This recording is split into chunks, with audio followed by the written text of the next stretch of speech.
Hello my dear students, welcome to our channel A two R classes. तो my dear students, आप लोग के comment और आप लोग के रिक्वेस्ट के अकॉर्डिंग मैं क्लास 10 के most important chapter physical science के पीरियोडिक क्लासिफिकेशन ऑफ एलिमेंट्स पे वीडियो लेके आ गया हूँ। आप लोगों ने बार बार कमेंट किया कि sir periodic classification of elements class 10 physical science periodic classification of chapter पे वीडियो लेके आइए। तो देखिए, मैं वीडियो लेके आ गया हूँ। मैं आप लोगों को इस वीडियो में A to Z नॉलेज देने की कोशिश करूँगा periodic classification of element chapter से, और इसके नेक्स्ट पार्ट आप लोग जरूर देखिएगा। ओके, नेक्स्ट पार्ट में ही बहुत सारी इंपॉर्टेंट बात होगी।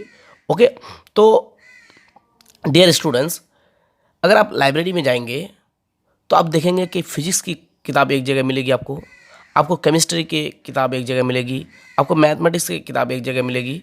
क्यों? क्योंकि हमको ढूंढने में जैसे आसानी हो, हम लोग आसानी से ढूंढ पाए, हम लोग आसानी से निकाल सके। इसी तरह हम लोग की ये आदत भी है। हम लोग की आदत है कि हम लोग एक जैसी चीज़ को एक जगह रखने की कोशिश करेंगे, एक जैसी चीज़ को एक जगह रखने की कोशिश करेंगे ताकि आसानी हो ढूंढने में। तो इसी तरह से आज दुनिया में 118 एलिमेंट है, लगभग 118 एलिमेंट है। मैं जब माध्यमिक पास किया था 2016 में, उस वक्त 114 एलिमेंट था। अभी कितना हो गया? 118। तो देख रहे हैं कितनी तेज़ी से एलिमेंट के डिस्कवरी बढ़ रहे हैं।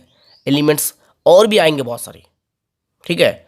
तो 118 एलिमेंट है। कितने एलिमेंट है? 118 आज की डेट में। ओके, तो इतने सारे एलिमेंट्स के प्रॉपर्टीज़ को तो जानना या याद रखना मुश्किल है।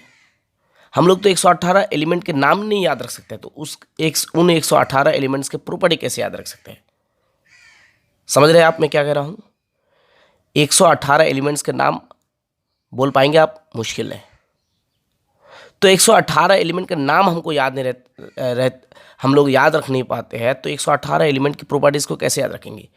तो देखिए, बहुत सारे ऐसे एलिमेंट्स हैं जिनकी प्रॉपर्टीज़ एक जैसी है, जिनकी खासियत एक जैसी है।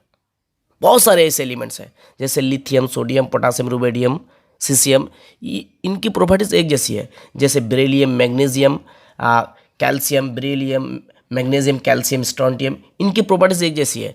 जैसे फ्लोरीन, क्लोरीन, ब्रोमीन, आयोडीन, इनकी प्रॉपर्टीज एक जैसी है। तो बहुत सारे ऐसे एलिमेंट्स हैं जिनकी प्रॉपर्टीज एक जैसी है। तो उनको अगर एक ग्रुप में हम लोग रखें और एक एलिमेंट का नाम याद रखें, यानी एक एलिमेंट के प्रॉपर्टीज़ को अगर हम लोग जाने तो सबके प्रॉपर्टीज़ को हम लोग बोल सकते हैं, बता सकते हैं। तो इसीलिए 118 एलिमेंट्स के तो प्रॉपर्टीज़ को हम लोग याद नहीं रख सकते हैं। तो जो एक जैसी प्रॉपर्टीज़ वाले एलिमेंट है उनको अगर एक ग्रुप में रखा जाए, तो अगर एक एलिमेंट की प्रॉपर्टीज़ को अगर मालूम हो तो सब एलिमेंट्स के प्रॉपर्टी मालूम हो जाएंगे। अगर हम लोग को लिथियम के प्रॉपर्टीज़ मालूम हो तो सोडियम के प्रॉपर्टीज़ मालूम हो जाएंगे, पोटासियम के, क्योंकि ये एक ग्रुप में है। इसको अरेंज किया है, इसको अरेंज करने में बहुत ही मेहनत लगी है, बहुत ही मेहनत लगी है। तो बहुत सारे साइंटिस्ट ने पीरियोडिक टेबल को अरेंज करने की, पीरियोडिक टेबल में एलिमेंट्स को अरेंज करने की कोशिश किया। तो सबसे पहली कोशिश जो रिकॉग्नाइज किया गया वो है डुबरेनियर। डुबरेनियर ने एक लॉ लेके आया जिसका नाम है डुबरेनियर ट्राइड्स। हम लोग एक एक करके चीज़ों को समझने की कोशिश करेंगे। एक इम्पॉर्टेंट इन्फॉर्मेशन को नोट कर लीजिए कि 1800 में 31 एलिमेंट्स की डिस्कवरी हो गई थी और 1865 में 63 एलिमेंट्स की डिस्कवरी हो गई थी, और अभी 118 एलिमेंट की डिस्कवरी हो चुकी है, यानी कि अभी 118 एलिमेंट्स हैं। ओके, तो सबसे पहले एलिमेंट को सजाने की, पीरियोडिक टेबल में सजाने की कोशिश किया, या एक ग्रुप में रखने की कोशिश किया। बहुत जने किया, लेकिन रिकॉग्नाइज जो पहले कोशिश को रिकॉग्नाइज किया गया वो है डुबरेनियर। ओके, तो डुबरेनियर ने क्या क्या ट्राइड दिया? तो डुबरेनियर ट्राइड्स, डुबरेनियर ने तीन एलिमेंट्स को एक ग्रुप में रखा, यानी तीन एलिमेंट्स का क्या क्या ग्रुपिंग किया। डुबरेनियर ने क्या क्या तीन एलिमेंट्स का क्या क्या ग्रुपिंग किया। ओके, तीन तीन एलिमेंट्स का क्या क्या ग्रुपिंग किया। अगर क्वेश्चन आए कि डुवेरियर ने कितने कितने एलिमेंट्स को लेकर के ग्रुप बनाया या ट्राइड बनाया, ट्राइड का मतलब तीन एलिमेंट्स को लेकर के एक ग्रुप बनाया, इसलिए यहाँ पर है डुवेरियर्स ट्राइड। उन्होंने एक लॉ दिया जिसको हम कहेंगे डुवेरियर ट्राइड्स। ओके, तो तीन तीन एलिमेंट को लेकर के ग्रुपिंग किया, ठीक है, डुवेरियर ने, जिनकी प्रॉपर्टीज क्या होगी, बिल्कुल सेम। जिनकी प्रॉपर्टीज क्या होगी, सेम, यानी प्रॉपर्टीज क्या होंगे, सेम। ओके, सेम प्रॉपर्टीज वाले तीन तीन एलिमेंट को क्या क्या, एक ग्रुपिंग, सेम प्रॉपर्टीज वाले तीन तीन एलिमेंट को क्या क्या, एक ग्रुप में रखा, ठीक है। उन्होंने तीन ग्रुप बनाया, तीन यानी 9 एलिमेंट को अरेंज किया उन्होंने। ओके, तो तीन तीन एलिमेंट्स जिनकी प्रॉपर्टीज एक जैसी है उनके ग्रुप बनाया। लॉजिक क्या था, मान लिया कि एक एलिमेंट ए है, एक एलिमेंट बी है, दूसरा एलिमेंट बी है और तीसरा एलिमेंट सी है। लॉजिक क्या था उसका ग्रुपिंग करने का, कि ये जो बीच वाला जो एलिमेंट है इसका एटॉमिक वेट या एटॉमिक मास फर्स्ट और लास्ट का क्या होगा, एवरेज के बराबर होगा। मान लिया कि इसका एटॉमिक वेट अगर 2 हो और इसका एटॉमिक वेट अगर मान लेते हैं इसका एटॉमिक वेट अगर 4 हो, इसका 4 सी का, इसका ए का 2 हो, तो इसका अगर एवरेज निकाले तो एवरेज निकालने के लिए क्या होगा, यानी atomic weight of B will be approximately equal to atomic weight of A plus C divided by 2। यानी कि बीच वाले एलिमेंट का एटॉमिक वेट फर्स्ट और लास्ट के एटॉमिक वेट के एवरेज होगा। Okay, atomic weight of B equal to क्या होगा, atomic weight of A plus C divided by 2 होगा। ओके, तो एटॉमिक वेट ऑफ ए कितना है 2, तो 2 प्लस सी कितना है, सी का है 4, तो 4 नीचे कितना 2, 2 4 कितना हो गया 6, 6 बाई कितना 2, तो कैंसिल करने के बाद कितना मिलेगा 3। तो बीच वाले एलिमेंट का एटॉमिक वेट कितना होगा 3 होगा। यानी atomic weight of middle element will be equal to atomic weight of middle element is the average of atomic weight of first and third element. Okay, यानी बीच वाले एलिमेंट का एटॉमिक वेट पहले और तीसरे के एटॉमिक वेट के average के बराबर होगा। ओके, मान लिया एक एलिमेंट है P, दूसरा है Q, तीसरा है R, ठीक है, ये 3 एलिमेंट है। ओके, इन तीनों की प्रॉपर्टीज सेम, और लॉजिक क्या है कि इस Q का जो एटॉमिक वेट होगा इसका और इसका, यानी फर्स्ट और थर्ड का, यानी फर्स्ट एंड लास्ट का एटॉमिक वेट का एवरेज होगा। इसका एटॉमिक वेट और इसका एटॉमिक वेट को अगर 2 से डिवाइड कर देंगे, यानी P प्लस Q, ये दोनों के एटॉमिक वेट को अगर 2 से डिवाइड करेंगे तो ये करीब करीब Q के बराबर होगा, अप्रॉक्सीमेटली इक्वल टू क्या होगा, Q के एटॉमिक वेट के बराबर होगा। ओके, आई होप कि आप लोग समझ में आ रहा है। तो उन्होंने क्या क्या, तीन एलिमेंट्स को ग्रुपिंग किया, तीन एलिमेंट्स का क्या क्या ग्रुपिंग किया जिसकी प्रॉपर्टीज सेम हो। ओके, तो सबसे पहले उन्होंने जो ग्रुपिंग किया लिथियम, सोडियम और पोटासियम को, ठीक है, लिथियम, सोडियम और पोटासियम को। लिथियम का एटॉमिक वेट जो है वो 7 है, सोडियम का एटॉमिक वेट जो है वो है 23 और पोटासियम का एटॉमिक वेट जो है वो है 39। तो इनका लॉजिक क्या है कि फर्स्ट और लास्ट का एटॉमिक वेट जो है बीच के एटॉमिक वेट के बराबर होगा। ओके, यानी कि फर्स्ट और लास्ट का एटॉमिक वेट बीच के एटॉमिक वेट के बराबर होगा, एवरेज होगा। ओके, तो यानी कि फर्स्ट का कितना है 7 प्लस लास्ट का कितना है 39, नीचे 2, तो ये कितना आना चाहिए 23, बीच के एलिमेंट के एटॉमिक वेट के बराबर आना चाहिए। तो 7 और 39 कितना हो जाएगा, 7 और 39 को अगर हम लोग ऐड करेंगे तो हमको मिलेगा 46 मिलेगा, 46 by 2 which is equal to कितना होगा 23। तो देखिए ये हमको बीच के एलिमेंट के एटॉमिक वेट के बराबर मिला।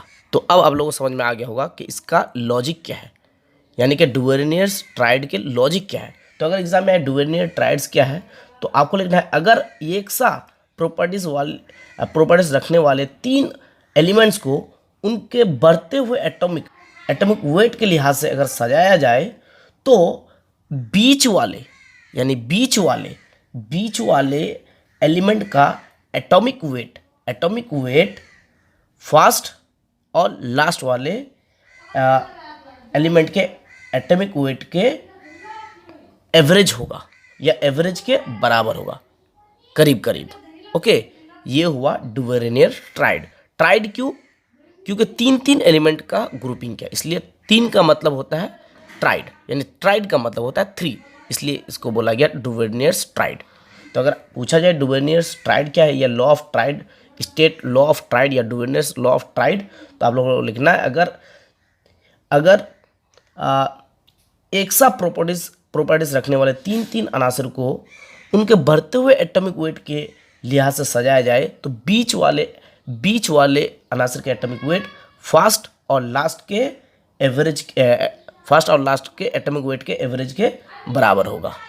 ओके, ये हुआ डुवेरनियर्स ट्राइड। ओके, समझ में आ गया। उन्होंने दूसरा ट्राइड क्या दिया? दूसरा ट्राइड दिया उन्होंने कैल्शियम, स्ट्रोंटियम और बेरियम का। कैल्शियम, स्ट्रोंटियम और बेरियम का। कैल्शियम का एटॉमिक वेट जो है वो 40 है, आपको पता होना चाहिए, और स्ट्रोंटियम का है 87.5 और बेरियम का कितना है? बेरियम का है 137। तो इसको और इसको प्लस करना है, 2 से डिवाइड करना है, करीब करीब ये आना चाहिए, यानी 40 प्लस 137 137/2 इक्वल टू हम लोग कितना मिलेगा? लगभग हमको मिलेगा 88.5। देखिए यहाँ पर कितना 87.5, एक ज़्यादा हो गया, 87.5 है यहाँ पर। बीच वाले एलिमेंट का एटॉमिक वेट है 87.5, आया कितना? 88.5। तो ये भी सही होगा, करीब करीब बीच वाले एलिमेंट के एटॉमिक वेट के बराबर होगा। फर्स्ट और लास्ट को जोड़ करके ऐड करके 2 से डिवाइड करेंगे, यानी कि इसका और इसका एवरेज करीब करीब बीच वाले के बराबर होगा। ओके, तो यहाँ पर भी वैलिड हो रहा है। तो दूसरा ट्राइड उसका क्या था? Calcium, strontium, barium. ओके, तीसरा ट्राइड, थर्ड ट्राइड, उन्होंने थर्ड ट्राइड किन 3 एलिमेंट को लेकर बनाया था? Chlorine, bromine, iodine. क्लोरीन का एटॉमिक वेट आप लोगों को पता होना चाहिए 35.5। ब्रोमीन का कितना है? ब्रोमीन का है 80 और आयोडीन का कितना है? 127। ओके, तो अगर हम लोग इसका एवरेज निकाले क्लोरीन और आयोडीन का, यानी फर्स्ट और लास्ट का, तो 35.5 प्लस 127 डिवाइडेड बाई 2, तो इक्वल टू हो जाएगा 162.5 divided by 2, which is equal to हो जाएगा 81.25। तो देखिए हमको कितना मिला? 81.25, और यहाँ पर कितना है? बीच वाला एलिमेंट का एटॉमिक वेट 80, तो करीब करीब सेम मिला। तो ये उसका तीसरा ट्राइड है। जो गुड एग्जाम्पल है या फर्स्ट ट्राइड है वो ये है, लिथियम, सोडियम, पोटासियम। एग्जाम में आता है डुवेनियर का फर्स्ट ट्राइड क्या है बताइए? तो होगा लिथियम, सोडियम, पोटासियम। या डुवेनियर का गुड एग्जाम्पल, डुवेनियर्स ट्राइड का गुड एग्जाम्पल क्या होगा? Lithium, sodium, potassium. दूसरा क्या होगा? Calcium, strontium, barium. तीसरा क्या होगा? Chlorine, bromine, iodine. इन तीनों ट्राइड को आप लोग याद कर लीजिए। इसमें जो 3 एलिमेंट है, तीनों की प्रॉपर्टीज क्या है? सेम है, ये एक सा है, एक जैसी है। तो देखिए लिथियम, सोडियम और पोटासियम, ये तीनों एलिमेंट जो है, ये तीनों एलिमेंट क्या होगा? मेटल होगा। लिथियम भी, सोडियम भी, पोटासियम भी, ये तीनों एलिमेंट क्या है? ये तीनों एलिमेंट मेटल है। क्या है? मेटल है। ओके, तीनों के तीनों मेटल्स हैं, और तीनों की वैलेंसी कितना है? +1 वैलेंसी है, इसलिए तो वो मेटल है। ठीक है, क्लास 9 में आप लोगों ने पढ़ा होगा। ठीक है, तो ये तीनों एलिमेंट के वैलेंसी कितना है? +1 है, और तीनों एलिमेंट्स क्या है? मेटल्स हैं। और ये तीनों एलिमेंट्स क्या कहलाएगा? एल्केली मेटल्स कहलाएगा। क्या कहलाएगा? अल्कली मेटल्स कहलाएगा। एल्केली मेटल्स क्यों कहलाएंगे? क्योंकि ये जो एलिमेंट है, ये जो मेटल है, ये वाटर में जा करके, वाटर में डिज़ोल्व होकर क्या करता है? वाटर में डिज़ोल्व होकर के ये हम बनाता है बेस। क्या बनाता है? बेस। यानी ये बेस फॉर्म करता है, इसीलिए इसको हम क्या कहेंगे? एल्कली कहेंगे। ठीक है, और ये मेटल है, इसलिए एल्कली मेटल्स। ओके, तो ये तीनों एलिमेंट्स मेटल है, तीनों की वैलेंसी +1 है, तीनों क्या है, एल्केली मेटल्स है। एल्केली मेटल्स क्यों? क्योंकि ये वाटर में क्या फॉर्म करता है, बेस फॉर्म करता है, इसलिए इनको हम कहेंगे एल्केली। जो बेस वाटर में सॉल्व हो जाता है उसको हम क्या बोलेंगे, अल्कली कहेंगे। ओके, तो ये मेटल जो है ये वाटर में जाके बेस फॉर्म करता है और ये वाटर में सॉल्युबल है, इसलिए इसको हम क्या कहेंगे, अल्कली। और ये मेटल है इसलिए अल्कली मेटल। ओके, अब ये दूसरा ट्राइड जो उन्होंने दिया, दूसरा ग्रुप जो बनाया कैल्शियम, स्ट्रोंटियम और बेरियम का, इनकी क्या खासियत है, यानी कि इनके क्या क्या प्रॉपर्टीज सेम है। तो इनके प्रॉपर्टीज क्या क्या सेम है कि ये तीनों एलिमेंट क्या है, मेटल्स है, मेटल्स है। और क्या बात है, इन तीनों एलिमेंट्स की वैलेंस जो है +2 है, इसलिए तो ये क्या है, मेटल्स है। और तीसरी प्रॉपर्टी क्या है, ये तीनों एलिमेंट्स जो है ये एल्कलाइन अर्थ मेटल्स है। क्या है, alkaline earth metals, earth metal. तीनों एलिमेंट्स क्या है, एल्कलाइन अर्थ मेटल। इसका मतलब क्या, एल्कली यानी कि ये भी पानी में क्या करता है, बेस फॉर्म करता है, और जो बेस पानी में हल हो जाएगा, सॉल्युबल हो जाएगा या डिसॉल्व हो जाएगा, उसको हम क्या बोलेंगे, अल्कली बोलेंगे। ओके, तो ये बेस क्या करेगा, पानी में डिसॉल्व हो जाता है, इसलिए तो इसको, यानी कि ये मेटल्स क्या होगा, पानी में बेस फॉर्म करेगा, इसलिए तो इसको अल्कली कहेंगे। ओके, लेकिन इसको अर्थ मेटल, यहाँ पर अर्थ नाम क्यों आया, क्योंकि ये अर्थ क्रस्ट से मिलता है। इसको ज़्यादा जो निकाला जाता है कहाँ से, अर्थ क्रस्ट से। कहाँ से, अर्थ क्रस्ट से, इसलिए इसको कहेंगे अल्कलाइन अर्थ मेटल्स। ठीक है, आप बोलेंगे इसको भी तो अर्थ से निकाला जाता है, तो देखिए इसको ज़्यादातर समंदर के में जो सॉल्ट होता है वहाँ से निकाला जाता है, यानी कि समंदर से इसको ज़्यादातर हासिल किया जाता है। इसका जो सोर्स है वो है सी यानी समंदर, और इसको ज़्यादातर अर्थ क्रस्ट से निकाला जाता है इन मेटल को, कैल्शियम, स्ट्रोंटियम एंड बेरियम, इसलिए इसको बोलेंगे अल्कलाइन अर्थ मेटल। तो मॉडर्न पीरियोडिक टेबल में ग्रुप 1 को बोला जाता है, ग्रुप 1 के एलिमेंट को बोला जाता है अल्कली मेटल, और ग्रुप 2 के एलिमेंट को बोला जाता है अल्कलाइन अर्थ मेटल, जो बाद में आप लोगों में पढ़ाऊंगा। फिर भी मैं थोड़ा सा आप लोगों को बता देता हूँ, ये जो मॉडर्न पीरियोडिक टेबल है या लॉन्ग फॉर्म, इसको लॉन्ग फॉर्म पीरियोडिक टेबल भी बोला जाता है। ग्रुप 1 के एलिमेंट को बोला जाता है alkali metal, lithium, sodium, potassium, rubidium, caesium, ये सबको बोला जाएगा अल्कली मेटल। और ग्रुप 2 के एलिमेंट्स को बोला जाता है, ये ग्रुप 2 है। ओके, यहाँ पर 18 ग्रुप है, मॉडर्न पीरियोडिक टेबल में 18 ग्रुप होता है, 7 पीरियड होता है, 1 2 3 4 5 6 7। तो ये ग्रुप 2 के जो एलिमेंट्स है इसको बोला जाता है alkaline earth metal, beryllium, magnesium, calcium, strontium, ये सब को बोला जाता है अल्कलाइन अर्थ मेटल। ओके, तो यहाँ पर कैल्शियम, स्ट्रोंटियम, बेरियम ये क्या है, अल्कलाइन अर्थ मेटल है, और लिथियम, सोडियम, पोटेशियम क्या है, अल्कली मेटल्स है। अब उन्होंने जो थर्ड ट्राइड तैयार किया क्लोरीन, ब्रोमीन और आयोडीन को लेकर के, इनके क्या क्या प्रॉपर्टीज सेम है, तो देखिए ये तो सिमिलर प्रॉपर्टीज वाले एलिमेंट है ना, तो इनके क्या क्या प्रॉपर्टीज सेम है। तो देखिए ये तीनों एलिमेंट जो है नॉन मेटल है, क्या है, नॉन मेटल्स है। ओके, और इन तीनों की वैलेंसी क्या है, -1 है, इसलिए तो क्या है, नॉन मेटल्स है। तीनों की वैलेंसी क्या है, तीनों की वैलेंसी -1 है। ओके, और ये जो एलिमेंट्स है, ये एलिमेंट्स को कहा जाता है हेलोजन। क्या कहा जाता है, और आज के पीरियोडिक टेबल में ग्रुप नंबर 17 में जो भी एलिमेंट है उसको हेलोजन कहेंगे। ओके, यानी group number 17 is called halogen. Okay, तो ये third tried chlorine, bromine, iodine, ये तीनों एलिमेंट्स को क्या कहेंगे, हेलोजन्स, हेलोजन्स। अब हेलोजन्स का मतलब क्या होता है, तो देखिए यहाँ पर दो शब्द है, कि हेलो और एक है जेंस। हेलो का मतलब होता है सॉल्ट, इसका मतलब क्या होता है, सॉल्ट, और जेंस का मतलब होता है प्रोड्यूसर। क्या, प्रोड्यूसर, इसका मतलब होता है प्रोड्यूसर, यानी कि सॉल्ट प्रोड्यूसर। यानी कि ये उस जमाने में डोगरेनियन के टाइम में ज़्यादातर जो सॉल्ट मिलते थे वो क्या होते थे, वो इन एलिमेंट से जुड़े होते थे, यानी कि यही एलिमेंट जो है सॉल्ट प्रोड्यूस करते थे उनके टाइम में। ठीक है, ज़्यादातर इन्हीं एलिमेंट के सॉल्ट मिलते थे। ओके, जैसे कि NaCl, देखिए क्या है, क्लोरीन है, सोडियम क्लोराइड, जैसे कि NaBr, सोडियम ब्रोमाइड। ओके, जैसे कि Ki। ओके, इसके बाद जैसे कि हम लोग ले सकते हैं स्ट्रोंटियम क्लोराइड, ये सब क्या है, ये सब सॉल्ट है। इसलिए यानी कि ये जो है, ये जो नॉन मेटल है, ये क्या करते थे, सॉल्ट प्रोड्यूस करते थे, यानी कि हेलोजेंस इसलिए कहेंगे क्योंकि सॉल्ट प्रोड्यूसर है, सॉल्ट बनाते थे, इसलिए क्लोरीन ब्रोमीन आयोडीन को क्या कहा जाता है, हेलोजेंस कहा जाता है। क्या कहा जाता है, हेलोजेंस। ओके, उम्मीद है कि आप लोगों को समझ में आ रहा है सब चीज़ें।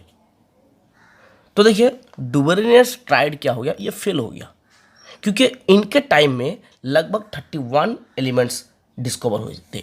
कितने एलिमेंट्स, 31 एलिमेंट्स। इनके टाइम में 31 एलिमेंट्स थे, उन्होंने सभी को अरेंज नहीं कर पाया अपने ट्राइड्स में, सभी एलिमेंट्स को अरेंज नहीं कर पाया, सिर्फ और सिर्फ कितना कर पाया, 9। 3 यहाँ पर, 3 यहाँ पर, 3 यहाँ पर, 3 और 3 कितना हो गया, 3 3 या 9, 9 एलिमेंट को उन्होंने अरेंज किया, अपने ट्राइड में रखा, यानी सिर्फ 3 ही ट्राइड बनाया उन्होंने। 31 एलिमेंट है, सबको अरेंज नहीं कर पाया, इसलिए ये फेल हो गया, इसलिए डुबरेनियस का ट्राइड क्या हो गया, फेल हो गया। दूसरा रीजन क्या है, देखिए पहला रीजन तो उन्होंने सभी एलिमेंट्स को, सभी नॉन एलिमेंट्स को अरेंज नहीं कर पाया। दूसरा रीजन क्या है कि, दूसरा रीजन ये है कि क्लोरीन के पहले ग्रुप नंबर 17 में, आज के मॉडर्न पीरियड टेबल में ग्रुप नंबर 17 में क्लोरीन के पहले क्या, फ्लोरीन। तो फ्लोरीन भी एक लाइटर एलिमेंट है, इनको ना लेकर के उन्होंने क्लोरीन ब्रोमीन आयोडीन का एक ट्राइड बनाया, फ्लोरीन को लेकर नहीं बनाया, क्योंकि फ्लोरीन को लेकर के होता ही नहीं है। फ्लोरीन का एटॉमिक वेट जो है, फ्लोरीन का एटॉमिक वेट कितना है, 19। फ्लोरीन का एटॉमिक वेट कितना है, फ्लोरीन का एटॉमिक वेट है 19। अगर 19 35.5 यानी फ्लोरीन क्लोरीन और ब्रोमीन का अगर हम लोग देखेंगे तो इनका जो लॉ है, जो उन्होंने ट्राइड दिया, जिस लॉजिक के हिसाब से दिया, वो फेल हो जाता है। देखिए इसका एटॉमिक फ्लोरीन का एटॉमिक वेट कितना, 19, और फ्लोरीन क्लोरीन ब्रोमीन को लेके देंगे। ओके, ब्रोमीन का कितना है, 80, डिवाइड बाय क्या करेंगे, 2 करेंगे, तो करीब करीब इसके एटॉमिक वेट के करीब आना चाहिए। ओके, तो 19 और 80 कितना हो जाएगा, हमारा हो जाएगा 99। 99 बाई क्या, 2, तो 2 4 ज़ा 8, 9 ज़ा 18, यानी कि 49.5 हम लोगों को मिलेगा। तो देखिए यहाँ पर कितना आया, 49.5, और यहाँ पर बीच वाले एलिमेंट का एटॉमिक वेट कितना हो रहा है, कितना है, 35.5। तो कितना का डिफरेंस है, देखिए बहुत ज़्यादा का डिफरेंस है। तो ये करीब करीब, यानी कि ये फर्स्ट और थर्ड के एटॉमिक वेट के एवरेज के बराबर नहीं होता है, ठीक है, नहीं होता है। इसी वजह से ये जो डुबरेनियर का ट्राइड है वो क्या हो जाता है, फेल हो जाता है, उसको रिजेक्ट कर जाता है। पहली बात तो उन्होंने सभी एलिमेंट को अरेंज नहीं कर पाया अपने ट्राइड में। दूसरी बात है कि उनके सेम ग्रुप पे, जो आज के पीरियोडिक टेबल में जो ग्रुप नंबर 17 में एक एलिमेंट है फ्लोरीन, तो उनको अगर लेकर के अरेंज करते हैं, ट्राइड में रखते, उनको अगर ट्राइड में रखने की कोशिश करते हैं या ट्राइड में रखते हैं, तो वो लॉजिक को, उनके जो ट्राइड के जो रूल है उसको फॉलो नहीं करता है। ओके, इसीलिए ये डुबरेनियर्स का ट्राइड क्या हो जाता है, फेल हो जाता है। ओके, तो डुबरेनियर फर्स्ट टाइम क्या क्या एलिमेंट को अरेंज करने की कोशिश किया, इसके कोशिश को रिकॉग्नाइज किया गया, तो इनको एक डेवी मेडल दिया गया। क्या दिया गया, डेवी मेडल। ओके, और रॉयल सोसाइटी ऑफ इंग्लैंड से क्या दिया गया, इसको डेवी मेडल दिया गया। ओके, डुबरेनियर के बाद आता है न्यूलैंड। कौन आता है, न्यूलैंड। ये न्यूलैंड साहब जो थे, ये म्यूजिक लवर थे। क्या थे, म्यूजिक लवर। इनको म्यूजिक बहुत ज़्यादा पसंद था, और ये केमिस्ट्री को भी बहुत पसंद करते थे, यानी केमिस्ट्री लवर भी थे, केमिस्ट्री लवर। इनको म्यूजिक भी पसंद थे, इनको केमिस्ट्री भी पसंद थे। ओके, तो उन्होंने म्यूजिक और केमिस्ट्री को मिला करके क्या क्या, एक लॉ तैयार किया, जिसको न्यूलैंड लॉ ऑफ ऑक्टेव का नाम दिया गया। Okay, Newland law of octave. उन्होंने उस लॉ में क्या कहा कि अगर एलिमेंट्स को, if elements are arrange in order of increasing of atomic weight, then every 8 elements will properties similar to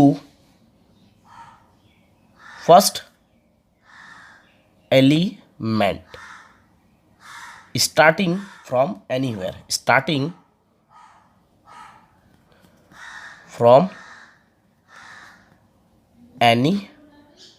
anywhere। Okay, इनको क्या कहें, इनको हम कहेंगे Newland law of octave. Newland law of octave, octave माने 8, न्यूलैंड लॉ ऑफ ऑक्टेव कहेंगे। Newland ने क्या किया, म्यूजिक और केमिस्ट्री को मिलाकर के एक लॉ दिया जिसको न्यूलैंड लॉ ऑफ ऑक्टेव कहेंगे। उन्होंने कहा कि अगर एलिमेंट को उनके बढ़ते हुए एटॉमिक वेट के हिसाब से सजाया जाए तो एवरी 8 एलिमेंट, हर 8वां एलिमेंट की प्रॉपर्टीज फर्स्ट एलिमेंट के प्रॉपर्टीज के सिमिलर होगी। अगर कहीं से भी स्टार्ट करें गिनना तो न्यूलैंड के टाइम में नोबल गैस की डिस्कवरी नहीं हुई थी। नोबल गैस की डिस्कवरी नहीं हुई थी। नोबल गैस डिस्कवर नहीं हुए थे। ओके, इसके टाइम में नोबल गैस की डिस्कवरी नहीं हुई थी। देखिए, म्यूजिक में टोटल 7 ट्यून होती है। म्यूजिक को लेकर के उन्होंने लॉ दिया, म्यूजिक और केमिस्ट्री को मिला करें 7 ट्यून होता है, चाहे वो वेस्टर्न म्यूजिक हो चाहे वो इंडियन म्यूजिक हो। सा रे गा मा पा धा नी सा। देखिए, मैं यहाँ पर समझा रहा हूँ आप लोगों को। सा रे गा मा पा धा नी, फिर क्या आएगा, सा आएगा। 1 2 3 4 5 6 7। 7 के बाद जो 8वां ट्यून आएगा फिर से रिपीट होगा। इसी तरह से अगर एलिमेंट्स को उनके बढ़ते हुए एटॉमिक वेट के हिसाब से सजाया जाए तो 8वां एलिमेंट के प्रॉपर्टीज क्या होंगे, सेम होंगे। फिर से सेम प्रॉपर्टीज वाले एलिमेंट मिलेंगे। जैसे 8वां ट्यून सेम मिलेंगे, सा रे गा मा पा धा नी सा। फिर सा आएगा, 8वां ट्यून सेम मिलेगा। उसी तरह से 8वां एलिमेंट की प्रॉपर्टीज भी क्या मिलेंगे, सेम मिलेंगे, अगर उनको बढ़ते हुए एटॉमिक वेट के हिसाब से सजाया जाए। ठीक है, उनके टाइम में नोबल गैस की डिस्कवरी नहीं हुई थी। ओके, तो उन्होंने सबसे पहले क्या किया, हाइड्रोजन को रखा। ओके, हाइड्रोजन के बाद हीलियम होता है, हीलियम तो नोबल गैस है, वो डिस्कवर नहीं हुए थे, तो लिथियम को रखा। उसके बाद बेरिलियम को रखा। उसके बाद क्या किया उन्होंने बोरॉन को रखा, फिर कार्बन को रखा, फिर नाइट्रोजन, फिर oxygen. Hydrogen, helium, lithium, beryllium, boron, carbon, nitrogen, oxygen, fluorine, neon तो नहीं होगा क्योंकि नियॉन एक नोबल गैस है या इनर्ट गैस है, इसकी डिस्कवरी नहीं हुई थी उसके टाइम में, तो नियॉन नहीं होगा। तो क्या होगा, सोडियम होगा, sodium, magnesium, okay, aluminium, silicon, phosphorus, sulphur, chlorine, argon एक नोबल गैस है, उसकी डिस्कवरी नहीं हुई थी। आर्गन के बाद क्या होगा, पोटासियम, इसके बाद कैल्शियम। देखिए, इसके टाइम में टोटल नॉन एलिमेंट्स थे 56 एलिमेंट्स की डिस्कवरी हुई थी इसके टाइम में। ओके, उन्होंने 56 ही एलिमेंट को अरेंज कर लिया था, लेकिन इसका जो लॉ है वो सिर्फ फॉलो होता है कैल्शियम तक। बाद में यानी कि हेवियर एलिमेंट के लिए फॉलो नहीं हुआ। ठीक है, उन्होंने जो पीरियोडिक टेबल बनाया था, दिया था, तो कैल्शियम तक उनकी प्रॉपर्टी मिलती जुलती थी। यानी कि हाइड्रोजन, फ्लोरीन, क्लोरीन ये तीनों की प्रॉपर्टी सेम है। लिथियम, सोडियम, पोटासियम इनकी प्रॉपर्टी सेम है। बेरिलियम, मैग्नीशियम, कैल्शियम इनकी प्रॉपर्टी सेम है। लेकिन बोरॉन, एल्युमिनियम और उसके बाद जो निचले वाले एलिमेंट है इनकी प्रॉपर्टी सेम नहीं थी। यानी कि ग्रुप में एक ही ग्रुप में तो आया लेकिन प्रॉपर्टीज सेम नहीं। एक ग्रुप में आने से प्रॉपर्टीज क्या होना पड़ेगा, सेम होना पड़ेगा। देखिए, न्यूलैंड ने जो पीरियोडिक टेबल तैयार किया था वो आपके स्क्रीन में है। देखिए, सिर्फ कैल्शियम तक उसकी प्रॉपर्टीज मिलती जुलती थी। कैल्शियम के बाद जो हेवियर एलिमेंट है उनको वो मैच नहीं किया, यानी एक ही ग्रुप में बैठाए हैं लेकिन प्रॉपर्टीज सेम नहीं थी। अगर देखा जाए कैल्शियम के नीचे है जिंक, स्ट्रोंटियम, तो उनकी प्रॉपर्टीज सेम नहीं थी।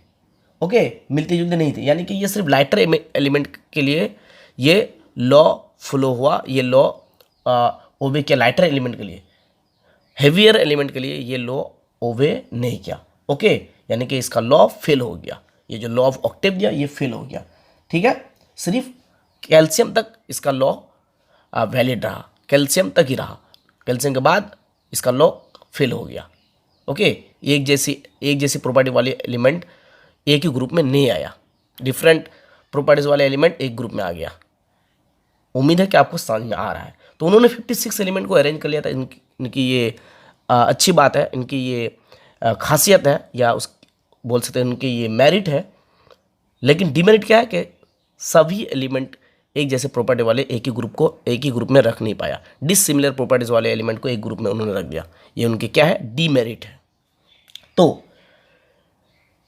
न्यूलन लॉ ऑफ ऑक्टेव अगर आए एग्जाम में तो क्या लिखना है, if elements are arrange in order of increasing of atomic weight then every 8 element will properties similar to first element starting from anywhere. Okay, मैं अगर गिनना शुरू करूँ, हाइड्रोजन से hydrogen, lithium, beryllium, boron, carbon, nitrogen, oxygen, कितना हुआ, 7। 1 2 3 4 5 6 7, आठवां element की प्रॉपर्टीज क्या होंगे, सेम होंगे। यानी कि इसकी प्रॉपर्टी, फ्लोरीन की प्रॉपर्टीज हाइड्रोजन की तरह। मैं कहीं से भी अगर गिनना शुरू करूँ, जैसे अगर लिथियम से शुरू करूँ, 1 2 3 4 5 6 7 8, आठवां एलिमेंट की प्रॉपर्टीज सेम फर्स्ट वाले एलिमेंट की प्रॉपर्टीज की तरह। यानी लिथियम और सोडियम की प्रॉपर्टीज बिल्कुल सेम। दोनों की वैलेंसी 1, दोनों क्या है, मेटल्स है। ओके, दोनों क्या है, अल्कली मेटल है।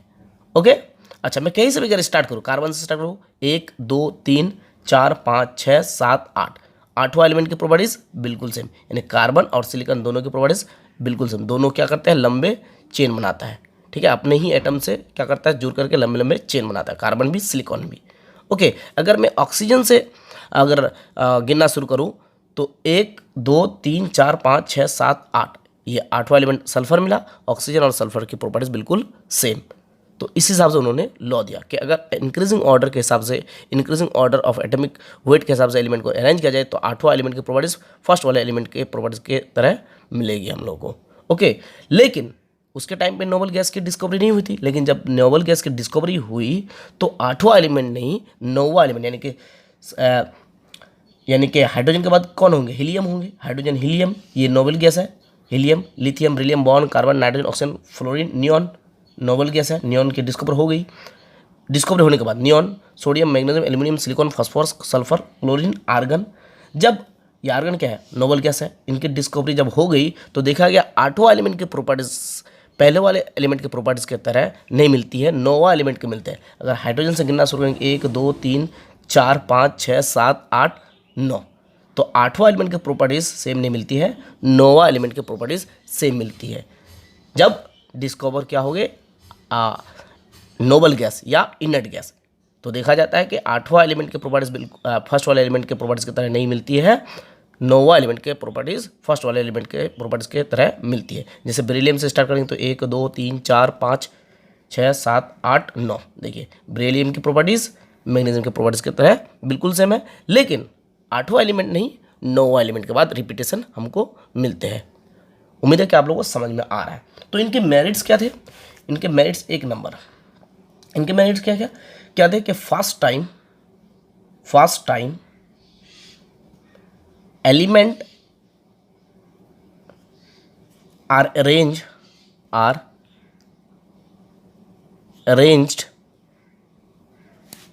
इन ऑर्डर ऑफ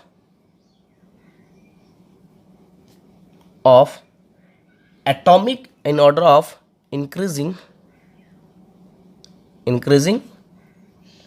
atomic weight। पहली बार इन्होंने क्या किया, इंक्रीजिंग एटॉमिक वेट के हिसाब से एलिमेंट को अरेंज किया। डुबरेनियन ने भी किया, लेकिन डुबरेनियन ने फॉलो नहीं किया कि 1 के बाद 2, 2 के बाद 3, इस हिसाब से नहीं। हाइड्रोजन के बाद जिसके मास ज़्यादा उसको रखना होगा। लिथियम था उस वक्त तो नोबल गैस नहीं था, हीलियम। लिथियम के बाद जिसके मास ज़्यादा था वो बेरिलियम था। लेकिन जो डुबरेनियर थे उन्होंने एक हिसाब से, एक सीक्वेंस के हिसाब से नहीं रखा।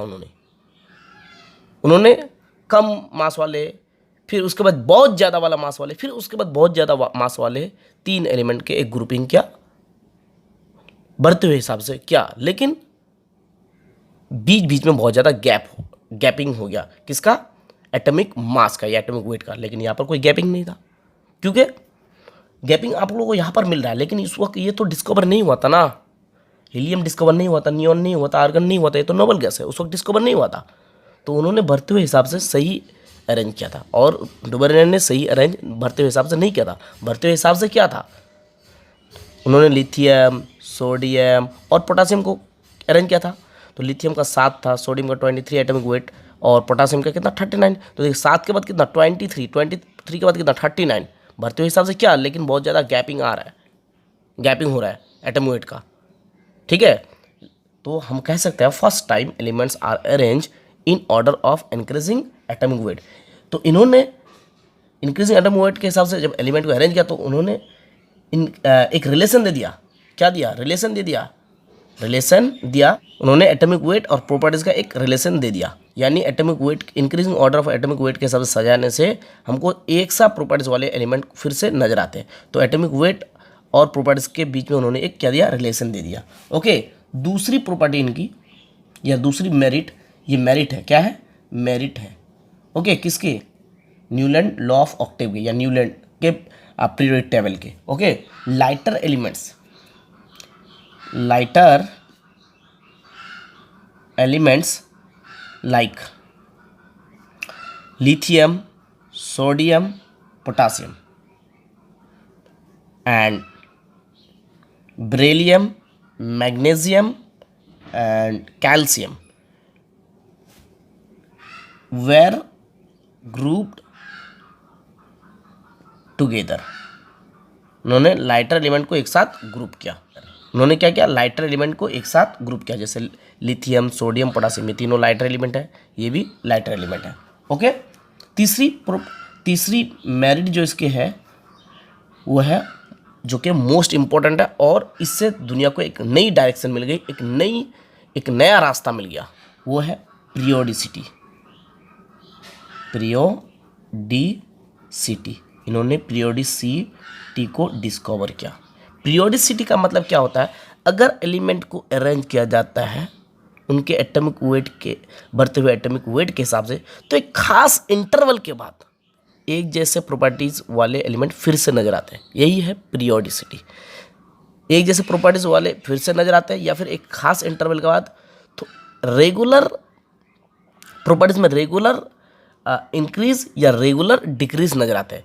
या तो प्रॉपर्टीज आहिस्ते आहिस्ते बढ़ रहे हैं, या तो आहिस्ते आहिस्ते घट रहे हैं, या तो सेम हो रहे हैं। इसको हम बोलेंगे क्या, प्रॉपर्टीज।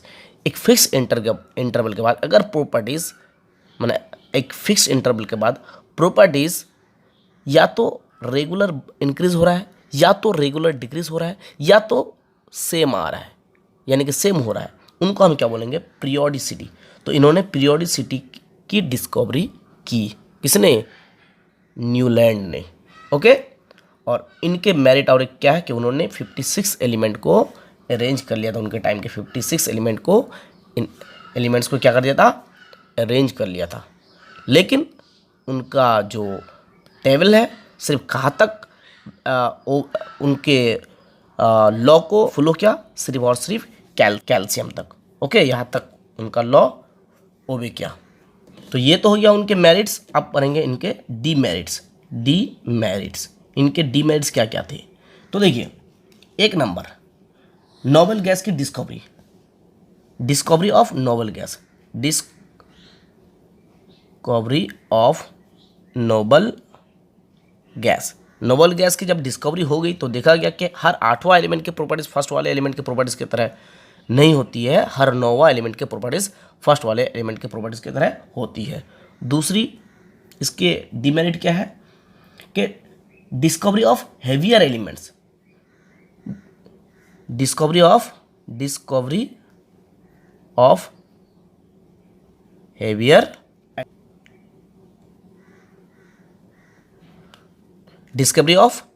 एलिमेंट्स। जब हेवियर एलिमेंट्स आए तो इनके लॉ को फॉलो नहीं किया, इनके लॉ को नहीं ओबे किया। यानी एक जैसी प्रॉपर्टीज वाले एलिमेंट एक ग्रुप में, सेम ग्रुप में नहीं आते थे। एक जैसे प्रॉपर्टीज वाले एलिमेंट एक ग्रुप में नहीं मिलते, दूसरे ग्रुप में मिलते। ओके, यानी डिसिमिलर प्रॉपर्टीज वाले एलिमेंट सिमिलर प्रॉपर्टीज वाले एलिमेंट के ग्रुप में आ जाते थे। तो डिस्कवरी ऑफ हेवियर एलिमेंट्स, ये भी क्या है, उनके डीमेरिट है। ये क्या हुआ, उसके लॉ को ओबे नहीं किया ये elements, heavier elements. Okay, calcium तक ही इनका लॉ फॉलो हुआ। No space for undiscover element, no space for undiscovered elements, ये उनके तीसरे डिमेरिट थे। उन्होंने अनडिस्कवर एलिमेंट के लिए जगह नहीं छोड़ा, उनको लगा कि शायद और एलिमेंट्स डिस्कवर नहीं होगा, ये उनकी गलती थी। उनको लगा था कि और शायद एलिमेंट डिस्कवरी नहीं होंगे। मैंने बोला कि 2016 में मैं माध्यमिक पास किया था, उस वक्त था 114 एलिमेंट, अब है 118। तो कितने तेजी से एलिमेंट इंक्रीज हो रहा है। तो इनको लगा था कि शायद और एलिमेंट्स डिस्कवर नहीं होंगे, इसलिए उन्होंने जगह नहीं छोड़ा। तो no space for undiscover element. Okay, अब आइए इसके बाद फील्ड में उतरते हैं। एलिमेंट को अरेंज करने के लिए, एक जैसे प्रॉपर्टी वाले एलिमेंट को एक ग्रुप में रखने के लिए, टेबल में सजाने के लिए, ग्रुप में रखने के लिए डिमित्री मेंडलीफ। कौन आता है? Dmitri Mendeleev.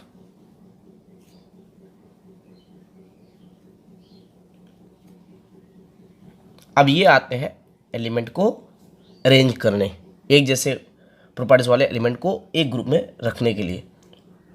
तो ये एक ग्रेट आदमी था, ग्रेट साइंटिस्ट था। इन्होंने एलिमेंट को अरेंज करने के लिए एक जैसा प्रॉपर्टीज वाली एलिमेंट को एक ग्रुप में रखने के लिए बहुत मेहनत किया, बहुत हार्डवर्क किया। लास्ट में उन्होंने सपने में पीरियोडिक टेबल को अरेंज किया। सपने में, इसका सपने में आया था, ड्रीम में आया था। इतनी मेहनत कर रहे थे ये सजाने के लिए। तो ऐसे सपने आपको तभी देखने को मिलेंगे जब आप किसी फील्ड में हार्डवर्क करेंगे। ऐसे सपने आपको तभी देखने को मिलेंगे। ओके, तो मेंडलीफ सपने में, ड्रीम में पीरियोडिक टेबल को सजाया था, बनाया था। इसके सपने में उन्होंने क्या किया था? पीरियोडिक टेबल को अरेंज किया था। तो उठने के बाद क्या किया? ताश के पत्तों पे उन्होंने क्या किया? एलिमेंट का नाम लिखा और क्या किया? पीरियोडिक टेबल को तैयार किया। उनके पीरियोडिक टेबल को अगर आप देखेंगे विकिपीडिया में, आपको गूगल में, विकिपीडिया में मिलेगा, आपको कुछ समझ में नहीं आएंगे। आज के जो मेंडलीफ के पीरियोडिक टेबल है वो काफ़ी एडिटेड वर्जन है, उनमें काफ़ी चेंजेस लाए गए हैं। ओके, उनको अगर देखेंगे आप पहले वाले उनके पीरियोडिक टेबल को, आपको कुछ नहीं समझ में आएंगे। जुम भाषा में लिखा रहेगा, कुछ भी नहीं समझ में आएगा। ओके, तो डिमित्री मेंडलीफ बहुत ही ग्रेट पर्सन थे। उसके ड्रीम में आया था पीरियोडिक टेबल, और उन्होंने ड्रीम में सजाया था। और उठ के उस वक्त ताश के पत्तों में क्या किया? उसके पास उस वक्त ताश के पत्ते थे, उन्होंने उसके ऊपर बैक साइड में लिखा एलिमेंट का नाम और उन्होंने पीरियोडिक टेबल को अरेंज किया। एनीवे, तो मेंडलीफ के टाइम में थे 63 एलिमेंट्स। कितने एलिमेंट्स थे? 63 एलिमेंट्स, याद रखिएगा। इसके टाइम में कितने एलिमेंट्स डिस्कवर हुए थे? 63 एलिमेंट्स। ठीक है, तो मेंडलीफ ने इन 63 एलिमेंट को अपने पीरियोडिक टेबल में अरेंज कर लिया। इनकी ये खास बात है, मेरिट है। ओके, तो उन्होंने एलिमेंट को किस हिसाब से अरेंज किया था? तो एलिमेंट्स को अरेंज किया था इन order of increasing atomic wait या एटॉमिक मास, जिस हिसाब से न्यूलैंड ने अरेंज किया था। ओके, तो एलिमेंट्स को अरेंज किया था किस हिसाब से? Elements are arranged in order of increasing atomic weight और मास। ओके, तो उन्होंने देखा कि after fixed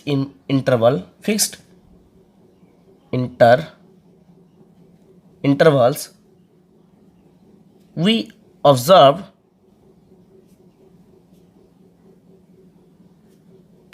elements with similar properties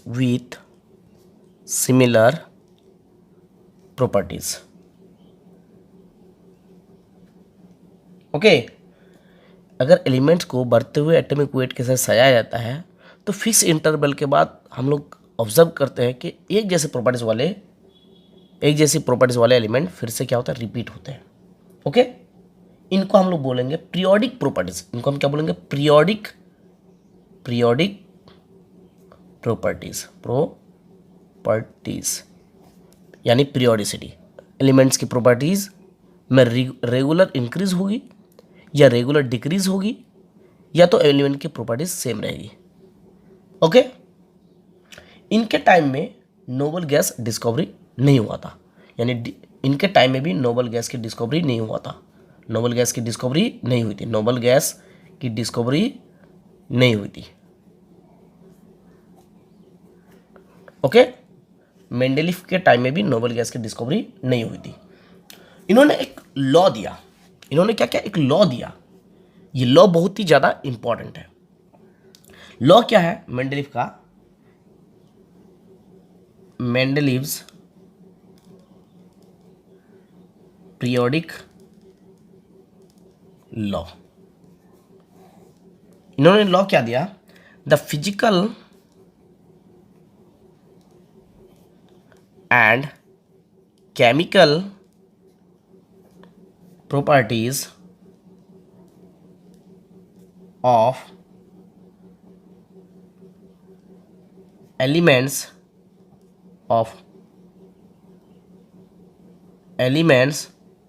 are periodic function to their atomic weight। इनका लॉ क्या था? The physical and chemical properties of elements are periodic function to their atomic weight. Periodic function का मतलब क्या कि एलिमेंट्स के जो physical and chemical properties है उसके एटॉमिक वेट के क्या होगा? पीरियोडिक फंक्शन होगा। पीरियोडिक फंक्शन का मतलब क्या? उनके प्रॉपर्टीज यानी एलिमेंट्स के प्रॉपर्टीज फिक्स इंटरवल के बाद या तो रिपीट होंगे या तो उनकी प्रॉपर्टीज रेगुलर इंक्रीज होगी या तो रेगुलर डिक्रीज होगी। ये है पीरियोडिक फंक्शन। ओके, तो उन्होंने लॉ क्या दिया? द फिजिकल, इसको याद कर लीजिए आप लोग, the physical and chemical properties of elements are periodic function to their atomic weight. Okay, modern periodic law जो है वो सेम ऐसा ही है, एटॉमिक वेट के जगह एटॉमिक क्या हो जाएगा? नंबर हो जाएगा, और लास्ट में ये लॉ बना atomic number. Okay, atomic number, ये हो जाएगा मॉडर्न पीरियोडिक लॉ। ओके, तो मेंडेलिव पीरियोडिक लॉ क्या है? The physical and chemical properties of elements are periodic function to their atomic weight. Okay, और मॉडर्न में क्या होगा? एटॉमिक नंबर, वेट नहीं होगा। ओके, इसको आप लोग याद कर लीजिए। तो मेंडेलिव का जो पीरियोडिक टेबल उन्होंने जो सजाया था, तैयार किया था, वो कुछ इस तरह का था। ये काफ़ी एडिटेड वर्जन है, ठीक है, मैंने आपको पहले ही बोला ये मेंडेलिव का पीरियोडिक टेबल खुद का बनाया हुआ नहीं है, ये काफ़ी एडिटेड वर्जन है। ओके, एनीवे, तो ये है Mendeleev periodic table. Mendeleev periodic table के खास बातें आपको जानना है। देखिए, मेंडेलिव पीरियोडिक टेबल में टोटल 8 ग्रुप है, 1 2 3 4 5 6 7 8। वर्टिकल कॉलम्स को ग्रुप कहेंगे, उर्दू में कहता है उफ़की कतार। तो वर्टिकल कॉलम्स को क्या कहेंगे? ग्रुप, और हॉरिजॉन्टल रोज को पीरियड कहेंगे। तो 1 2 3 4 5 6 7, तो 7 क्या है? पीरियड है, और 8 क्या है? ग्रुप है। किसके टेबल में? मेंडेलिव पीरियोडिक टेबल में। Mendeleev periodic table. Periodic table क्यों? मेंडेलिव नाम क्यों? क्योंकि मेंडेलिव ने तैयार किया। पीरियोडिक नाम क्यों? क्योंकि इस टेबल में जो एक ही ग्रुप में जो एलिमेंट है उनके प्रॉपर्टीज, जैसे ये लिथियम सोडियम पोटासियम एक ही ग्रुप में है, तो इनके प्रॉपर्टीज क्या या तो सेम होंगे या तो रेगुलर इंक्रीज होंगे या तो रेगुलर डिक्रीज होंगे, इसलिए पीरियोडिक। और ये टेबुलर फॉर्म में, इसलिए टेबल। तो मेंडेलिव पीरियोडिक टेबल इसी हिसाब से मॉडर्न पीरियोडिक टेबल है। इसी नाम के हिसाब से मॉडर्न पीरियोडिक टेबल को रखा गया नाम मॉडर्न पीरियोडिक टेबल। ओके, आप लोगों ने इस टेबल को बहुत सारे जगह पे आपने देखा होगा, बहुत से स्कूल में देखा होगा। देखिए इस टेबल को, इसका नाम है मॉडर्न पीरियोडिक टेबल। इसका दूसरा नाम है long form of periodic table. इसको दिया था नील बोहर, किसी बुक में लिखा हुआ है हेनरी मोसले। ओके, तो ये है मॉडर्न पीरियोडिक टेबल और ये है मेंडेलिव पीरियोडिक टेबल। ओके, तो मेंडेलिव पीरियोडिक टेबल में कितने ग्रुप है? 8 ग्रुप है। हॉरिजॉन्टल कॉलम्स को क्या कहेंगे? ग्रुप, और वर्टिकल कॉलम्स को कहेंगे ग्रुप, और हॉरिजॉन्टल रोज को कहेंगे पीरियड। तो हॉरिजॉन्टल रोज 7 है और वर्टिकल कॉलम 8 है, तो 8 ग्रुप 7 पीरियड। ओके, तो मेंडेलिव पीरियोडिक टेबल के फीचर्स फीचर्स। नंबर 1, देखिए मेंडलीव के पीरियोडिक टेबल में 8 वर्टिकल्स कॉलम है, 1 2 3 4 5 6 7 8, 8 वर्टिकल्स कॉलम है। ओके, तो 8 वर्टिकल कॉलम है जिसको हम लोग क्या कहेंगे, ग्रुप कहेंगे, ग्रुप। तो कितने ग्रुप होंगे, 8 ग्रुप होंगे। ओके, और 7 हॉरिजॉन्टल क्या है, रोज है, 7 हॉरिजॉन्टल रोज है। ओके, जिसको हम लोग क्या कहेंगे, पीरियड कहेंगे। क्या कहेंगे, पीरियड। तो पीरियड कितने हो जाएंगे, 7। तो मेंडलीव पीरियड टेबल में 7 पीरियड है और 8 क्या है, ग्रुप है। ओके, अच्छा, ग्रुप 1 से ग्रुप 1 से ग्रुप 7 तक को 2 ग्रुप में बांटा गया है। ग्रुप 1 से लेकर ग्रुप 7 तक के ग्रुप को 2 ग्रुप में बांटा गया, यानी ग्रुप 1 को 2 ग्रुप में बांटा गया, ग्रुप 2 को भी 2 ग्रुप में बांटा गया, ग्रुप 3 को भी 2 ग्रुप में बांटा गया है। तो ग्रुप 1 से ग्रुप 7 तक के ग्रुप को क्या किया गया है, 2 ग्रुप में बांटा गया। एक है ग्रुप सब ग्रुप ए, दूसरा है सब ग्रुप बी, यानी इसको हम लोग कहेंगे सब ग्रुप। तो ग्रुप 1 से लेकर ग्रुप 7 तक के ग्रुप को क्या किया गया है, सब ग्रुप में बांटा गया। एक होगा सब ग्रुप ए, एक होगा सब ग्रुप बी। जो सेम सब ग्रुप में आएगा, सेम सब ग्रुप में आएगा जो एलिमेंट, उनकी प्रॉपर्टीज क्या होंगे, सेम होंगे, यानी सेम प्रॉपर्टीज होंगे या सिमिलर प्रॉपर्टीज होंगे, सेम प्रॉपर्टीज। ठीक है ना, या फिर बोल सकते हैं सिमिलर प्रॉपर्टीज। ओके, सेम सब ग्रुप, यानी कि सब ग्रुप ए, ग्रुप 1 के सब ग्रुप ए में ये जो एलिमेंट है इनकी प्रॉपर्टीज एकदम बिल्कुल सेम। इनकी प्रॉपर्टीज भी इनके तरह है लेकिन उतना ज़्यादा नहीं है, बिल्कुल सेम नहीं है। और सब ग्रुप बी में जो एलिमेंट आएंगे इनके प्रॉपर्टीज बिल्कुल सेम। समझ में आया, इनके प्रॉपर्टीज बिल्कुल सेम और इनके प्रॉपर्टीज बिल्कुल सेम, लेकिन इनके और इनके दोनों के प्रॉपर्टीज उतना ज़्यादा सेम नहीं है लेकिन सिमिलर है। समझ में आया, उतना ज़्यादा सेम नहीं है लेकिन सिमिलर है। तो सेम सब ग्रुप में जो होंगे उसके प्रॉपर्टीज क्या होंगे, सेम होंगे। ओके, अच्छा, ये जो सब ग्रुप ए और सब ग्रुप बी है ग्रुप 1 में, इन दोनों के वैलेंसी क्या होंगे, 1 होंगे। तो दोनों के वैलेंसी 1 है। और सब ग्रुप ए में जो भी जितने भी एलिमेंट है सबकी प्रॉपर्टीज बिल्कुल सेम, सब ग्रुप बी में जितने भी एलिमेंट है सबकी प्रॉपर्टीज बिल्कुल सेम, लेकिन इन दोनों के प्रॉपर्टीज बिल्कुल सेम नहीं है। ठीक है, ओके। अब बिल्कुल सेम नहीं है तो इसका मतलब अलग ग्रुप में रखना चाहिए। तो देखिए उतना ज़्यादा डिफरेंट प्रॉपर्टीज वाले नहीं है। ओके, दोनों की प्रॉपर्टीज सेम ही है। अच्छा, इसके बाद सेम ग्रुप का सेम वैलेंसी है, सेम वैलेंसी मैंने आप लोगों को बोल दिया कि ग्रुप 1 में जितने भी एलिमेंट्स हैं, लिथियम है, सोडियम है, कॉपर है, सिल्वर है, सबके वैलेंसी क्या होंगे, 1 ही होंगे। सेम ग्रुप के वैलेंसी सेम। ग्रुप 2 में जितने भी एलिमेंट है सबके वैलेंसी सेम होंगे। ग्रुप 3 में जितने भी एलिमेंट है सबके वैलेंसी सेम होंगे। ग्रुप 1 में जितने भी एलिमेंट्स है उसके वैलेंसी 1, ग्रुप 2 में जितने भी एलिमेंट है उसके वैलेंसी 2, ग्रुप 1 में जितने भी एलिमेंट्स हैं उसके वैलेंसी 1।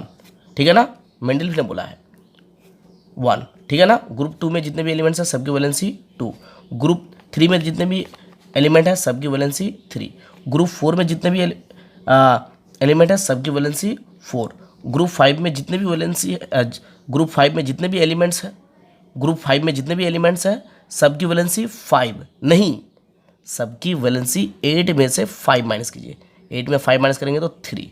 ग्रुप 6 में जितने भी एलिमेंट है सबकी वैलेंसी 6 नहीं, 8 में से 6 माइनस कीजिए, इतना 2। ग्रुप 7 में जितने भी एलिमेंट है सबकी वैलेंसी 7 नहीं, 8 में से 7 माइनस कीजिए 1।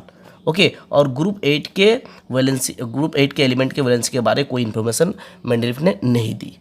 ओके, तो ग्रुप 1 के एलिमेंट के वैलेंसी 1, ग्रुप 2 के एलिमेंट के वैलेंसी 2, ग्रुप 3 के एलिमेंट के वैलेंसी 3, ग्रुप 4 के एलिमेंट के वैलेंसी 4, ग्रुप 5 के एलिमेंट के वैलेंसी 3, ग्रुप 6 के एलिमेंट के वैलेंसी 2, ग्रुप 6-7 के एलिमेंट के वैलेंसी 1। तो 1 2 3 4 3 2 1 याद रखिएगा, 1 2 3 4 3 2 1। ओके, ग्रुप 8 के एलिमेंट के वैलेंसी के बारे में कोई भी इन्फॉर्मेशन नहीं दी। ओके, यहाँ पर मैं आप लोगों को लिखा देता हूँ कि ग्रुप 1 में जो भी एलिमेंट है उसके वैलेंसी कितना 1, और ग्रुप 2 में जो भी एलिमेंट है उसकी वैलेंसी 2, ग्रुप 3 में जो भी एलिमेंट है उसकी वैलेंसी 3, ग्रुप 4 में जो भी एलिमेंट है उसकी वैलेंसी 4, ग्रुप 5 में जो भी एलिमेंट है उसकी वैलेंसी 8 में से 5 माइनस कीजिए। कितने ग्रुप है? 8 ग्रुप है, 8 में से 5 माइनस कीजिए, 8 में से 5 माइनस करेंगे तो 3। इसके बाद 6 ग्रुप में जो भी एलिमेंट है 8 में से 6 माइनस कीजिए 2। इसका 7 ग्रुप में जो भी एलिमेंट है उसकी वैलेंसी कितने? 8 में से 7 माइनस करेंगे तो 1।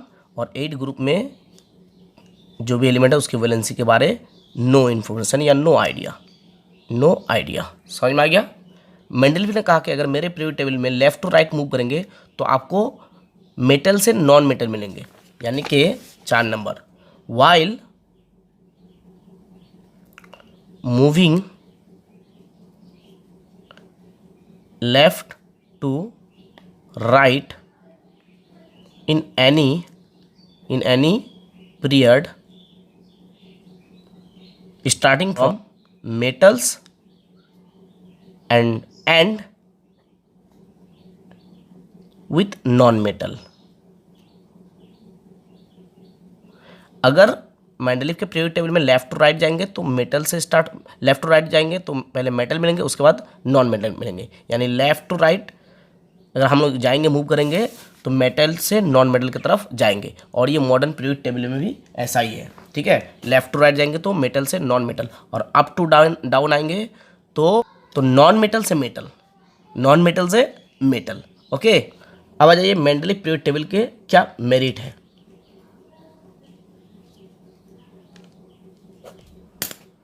नंबर 1, देखिए इसके टाइम में जितने भी एलिमेंट्स थे 63 एलिमेंट्स थे, 63 एलिमेंट को ही उन्होंने क्या क्या अरेंज कर लिया। कितने एलिमेंट्स थे? 63 को ही क्या क्या लिया? अरेंज कर लिया था। तो grouping of all elements. Okay, दूसरी मेरिट इसके gaps for undiscover element, gaps for discover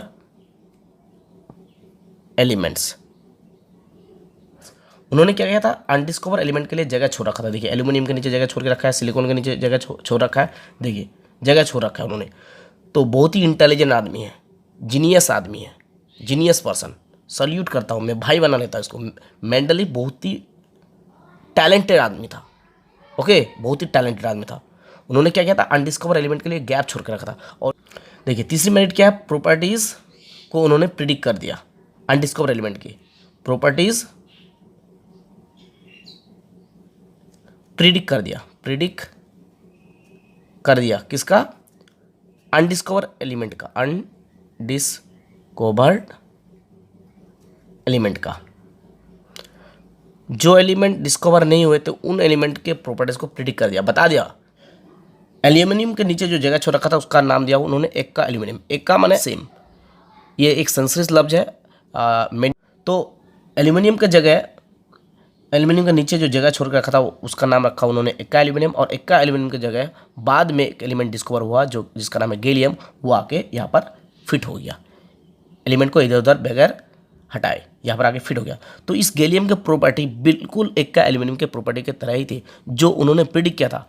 Ekka aluminium के जो डेंसिटी, मास, कंडक्टिविटी, रिफ्रैक्टिव इंडेक्स प्रिडिक्ट किया था सेम एक गैलियम की तरह था।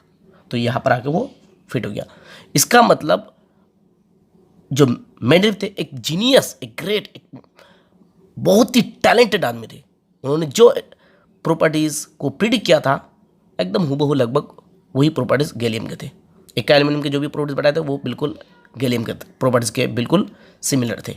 ओके, अप्रॉक्सीमेटली एकदम गैलियम के प्रॉपर्टीज़ के तरह ही थे। तो उन्होंने अनडिस्कवर एलिमेंट के प्रॉपर्टीज़ को प्रिडिक्ट कर दिया। किसने? मेंडलीफ ने। सल्यूट कीजिए उसको, मेंडलीफ को। ओके, लेकिन अफसोस की बात है मेंडलीफ को कोई नोबेल प्राइज नहीं मिला।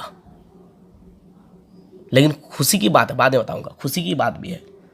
ओके, उसके बाद उन्होंने सिलिकॉन के नीचे भी जगह छोड़ रखा है। उन्होंने बोला कि सिलिकॉन के नीचे एक एलिमेंट आएंगे जिसका नाम मैं अभी बता देता हूँ, तब तक Ekka silicon.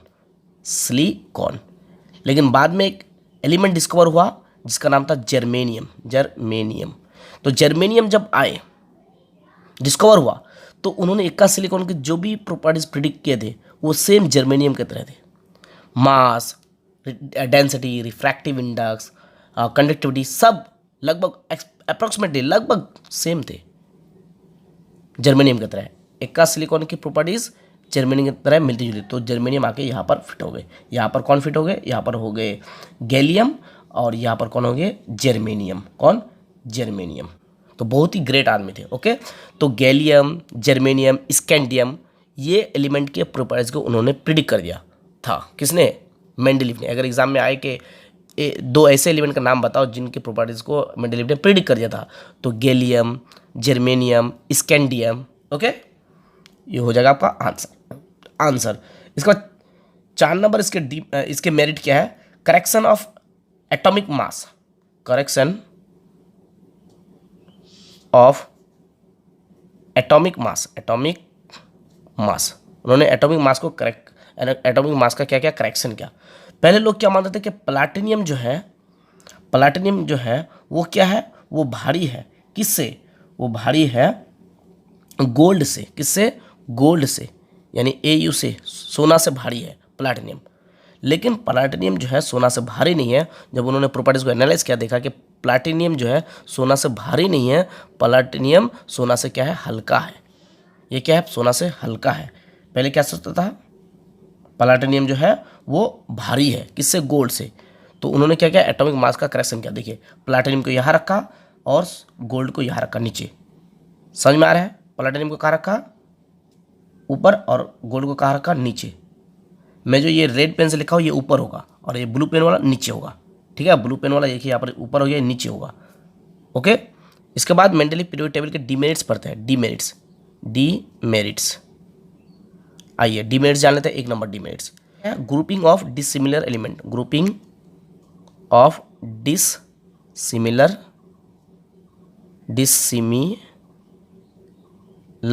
Elements.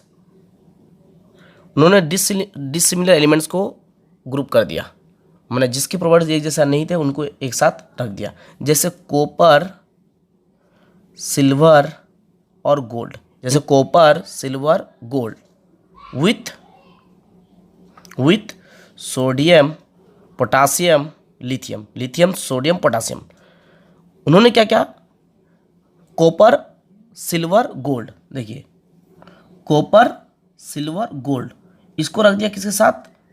Lithium, sodium, potassium के साथ इन्होंने रख दिया। तो ये दोनों मेटल है, यही प्रॉपर्टीज सेम है, इसके अलावा कोई प्रॉपर्टीज इसकी मिलती जुलती नहीं है। तो डिसिमिलर प्रॉपर्टीज वाले एलिमेंट को एक साथ रख दिया।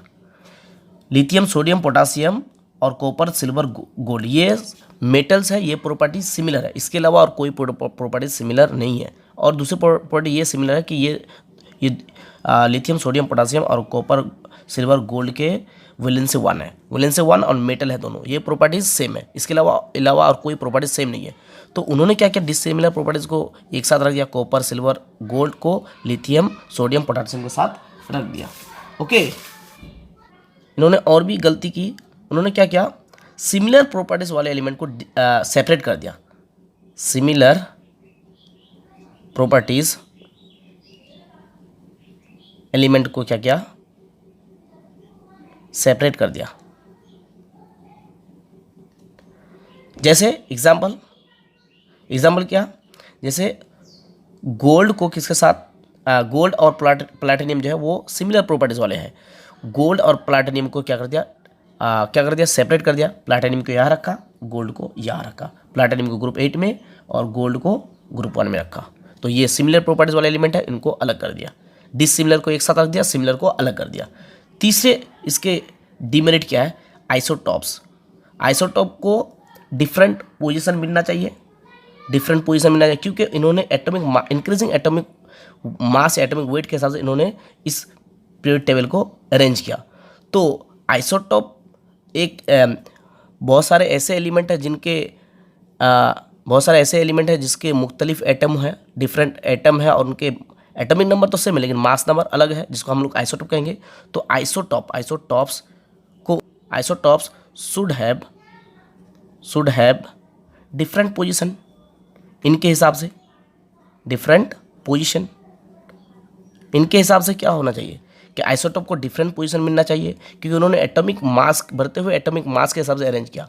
तो 1H1 हाइड्रोजन का 3 आइसोटोप है, 1H1, 1H2, 1H3, 3 आइसोटोप है हाइड्रोजन का, 1H1, 1H2, 1H3। तो 3 जो आइसोटोप है हाइड्रोजन का 3 आइसोटोप है, 1H1, 1H2, 1H3। तो 1H1 यहाँ बैठना चाहिए, 1H2 यहाँ बैठना चाहिए, 1H3 यहाँ बैठना चाहिए। इसी तरह कार्बन 12, कार्बन 13, कार्बन 14 है, तो कार्बन 12 यहाँ, कार्बन 13 यहाँ, कार्बन 14 यहाँ पर बैठना चाहिए। Increasing in order of increasing atomic mass के हिसाब से इसको अरेंज किया गया है। तो इस हिसाब से आइसोटोप का तो इसका मास कम है, इस आइसोटोप का इसका ज़्यादा है, इसका ज़्यादा है, तो इस हिसाब से इसको अलग अलग पोजीशन मिलना चाहिए। तो ये भी उसका क्या है, एक डिमेरिट है। Isotope should have different position.